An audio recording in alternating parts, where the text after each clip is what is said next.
দিয়ে বলছি কোষে দেখো 15-1 অধ্যায় 15 পরিমিতির 4 অঙ্কটা করাচ্ছি।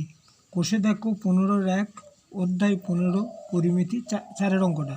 প্রতি বর্গমিটারে 3 টাকা 50 হিসেবে সমুদ্রের একটি বর্গাকার জমি চাষ করতে খরচ হয় 1400 টাকা।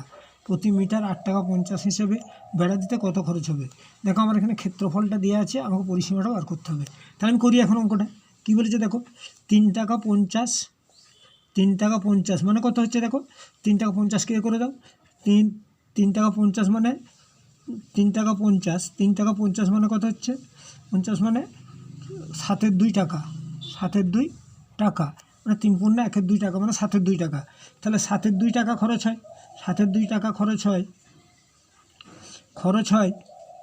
1 বর্গমিটারে, 1 বর্গমিটারে, মিটারে 1 টাকা খরচ হয় কত, 1 গুণিত 2/7 বর্গমিটারে, বর্গমিটারে।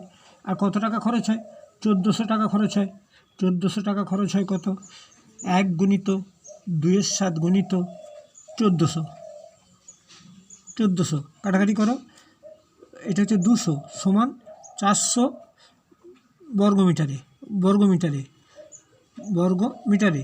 তাহলে অতএব সমুদ্রের বাগানটির, সমুদ্রের বর্গাকার বাগানের ক্ষেত্রফল, বাগানের ক্ষেত্রফল সমান কত, 400 বর্গমিটার, মিটার, মিটার। অতএব একটি বাহু সমান কত হবে, একটি বাহু সমান 400 কে করো, তাহলে 20 গুণিত 20 সমান কত, 20 মিটার। একটি বাহু সমান হবে 20 মিটার। অতএব পরিসীমা বেড়া দিতে বলেছে, তার মানে পরিসীমা সমান কত, পরিসীমা 2 × 20 + 20, তার মানে কত, 20 × 40 গুণে 80 হচ্ছে। দেখো 4 × 80, তাহলে 80 মিটার, 80 মিটার, পরিসীমা 80 মিটার। এবারে 1 বর্গমিটারে খরচ হয় কত, 17.2 টাকা। তাহলে কত তোমার টোটাল কত খরচ হবে, 1 বর্গমিটারে খরচ হয়, 1 মিটারে, 1 মিটারে খরচ হয়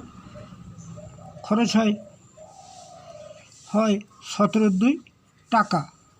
অর্থাৎ 80 মিটারে খরচ হয় 17.2 গুণিত 80, কাটাকাটি করো 40, 4 × 7 = 68 মানে 680 টাকা।